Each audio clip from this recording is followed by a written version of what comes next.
Good morning to you. Hey, this is a demo that I call Age a Photo. So I'm going to go Control H.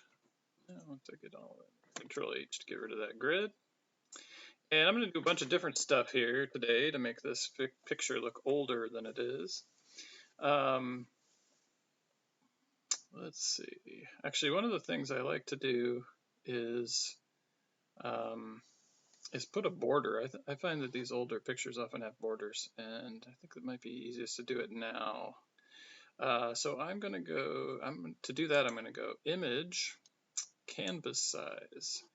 I want to hold on because I know that the canvas size, or the canvas is going to be the color that I pick over here. So I'm going to pick white or close to it.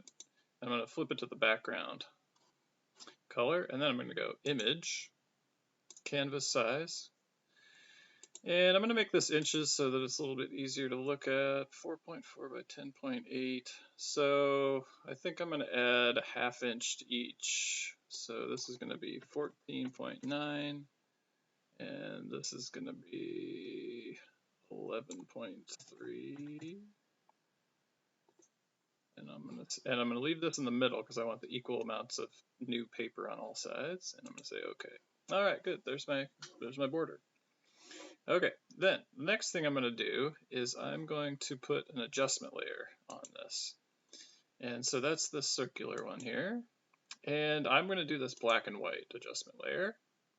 And that makes it black and white. And of course, at this point, I'm going to pull up my properties. And you notice there's all these colors because I can change what colors become what things.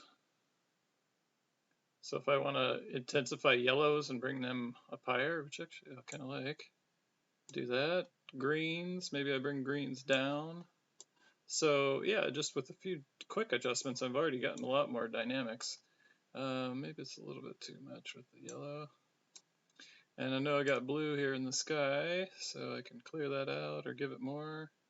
And actually that reminds me of something that I want to do in the sky. So I'm going to say that's good for now. Put these properties back over here. And I'm going to go back down to my background layer, and I'm going to make a selection here. Quick selector, something like that. And then I'm going to go Alt to minus that out because I probably should have done this before I made my border, because I don't really want the border to be a part. I don't want clouds in the border. But I'm going to render some clouds. I'm going to have Photoshop make some clouds for me. So I like when Photoshop does the work for me.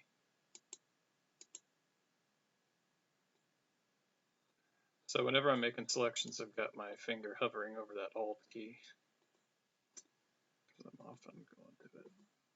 Okay, well, it may not be perfect, but that's going to work. And let's see, I don't want this.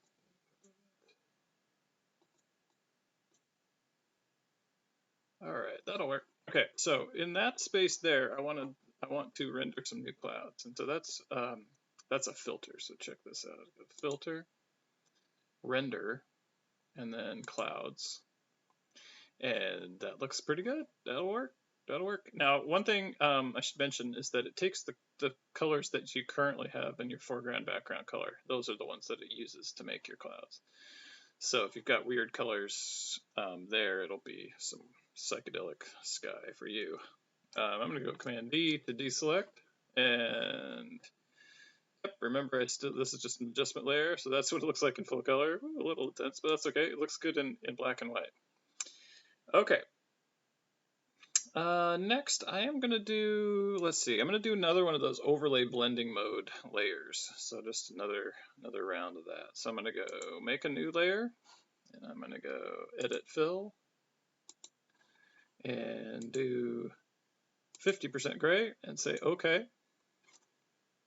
And that fills it all in, but then I take the blending mode and I turn that to overlay.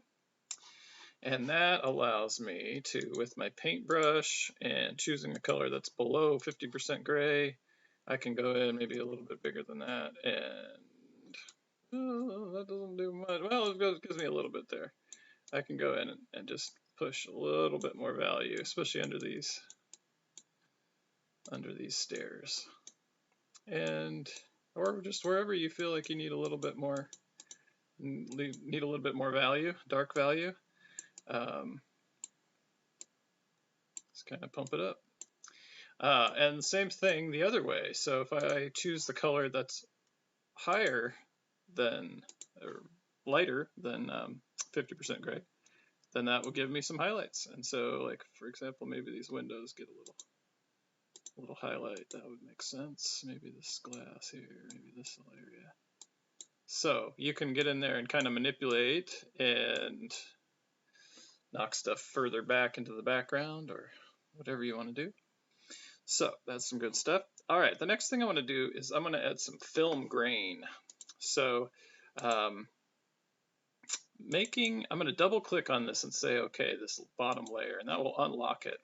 And I'm going to do something special to this bottom layer in order to do this filter in a flexible way. So I'm going to right click and do this convert for smart object. And what this does is it saves a copy of this off to the side and holds onto it. And this by doing that smart step, I will be able to put filters on here and do it flexibly. So here we go, filter, and I like noise, and then I'm going to do add noise. And you'll notice as you pull this up that if I pull it up a lot, I get a lot of noise, too much. But what I want is where there's just a sense of that stuff, because this makes it look older. Not too much, just a sense. Maybe look around in there. That looks pretty good. I like that. All right, now I forgot one thing in my adjustment layer. I want to get kind of that sepia tone look, that brown and white kind of look rather than black and white. So I'm going to get this adjustment layer back open again because there's a box I forgot to check. It's this one. Check tint. Ah, yes. And then I can actually play around with what this color is. So you can get it more orangey, you can get it more less color, more color, way more color. Kind of find a medium spot that you like. Yeah, that's looking good. That's looking good. I like it. Okay. And so now in my layers, again, looking through here, I've got my overlay adjustment, or my overlay blending mode to add highlights and shadows. I've got my black and white adjustment layer. Let's see what they look like when I take these off. Take that off, take that off. And then my smart filters thing lives down here. So we can, here, I'll put these back on and I can show you. This is off, this is on. So it's subtle, but we can see, and especially if I zoom in, you can see there's definitely some extra grain there. Okay, so we're getting close here. This is definitely already aged. And really, I'm trying to think. Yeah, I think the only other thing I really need to add here to this is some dust and scratches and stuff. And so I will usually do this on a new layer that I pull all the way up to the top. I'm going to start at least with some white. I'm trying to think. Actually, I probably want this adjustment layer happening on everything. So I'll just do that there. And I'm choosing my paintbrush, and then I'm choosing one of those texture brushes that we did the other day. So this looks great. And just start, let's see. Oh yeah, that's doing it. Yeah. And then don't forget with these, the brush settings. Yeah, brush settings gives us this crosshair that we can rotate around so that we're not just stamping the same thing over and over again. And you can play around with yours and make it as rough as you wish. Let me try a couple of these other textured brushes. Yeah, ooh, that could be cool. Ooh, this is like a sponge or something. And remember, you can make these bigger or smaller as well. What's this? Maybe be interesting. Click it a few times to really see what it's going to do. And again, I'm doing all of this on its own layer. So if at some point I decide, let's see, it's all happening where? It's all happening here. In fact, this gives me an idea. I should name these as I go. So this could be dust. this is the overlay for highlights, shadows, and then obviously this is the original. And there we go. So everything's labeled. And again, if you feel like you went too far with the dust or something, one thing I like to do is just flip flop this guy. So although I want black. No, I don't. No, I don't. What am I talking about?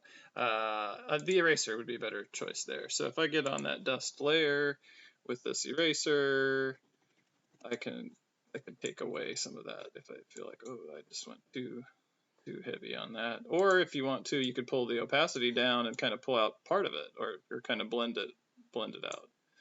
So lots of options there.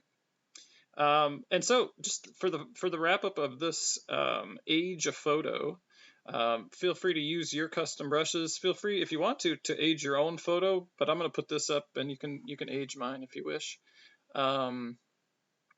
And that's about it. So you'll want to do a save as and save it as a JPEG, and so that you can enter that into the assignment. And then, if you will, please also make a print screen of this layers panel. You've done that in the past. So all you'll need to submit for this is just those two things: the aged photo and then the layer panel, so that I can see that you're getting in there and doing all these steps with the overlays and the dust and the adjustment layer and doing it all flexibly so that you can get back to the original. All right, thanks. Good luck.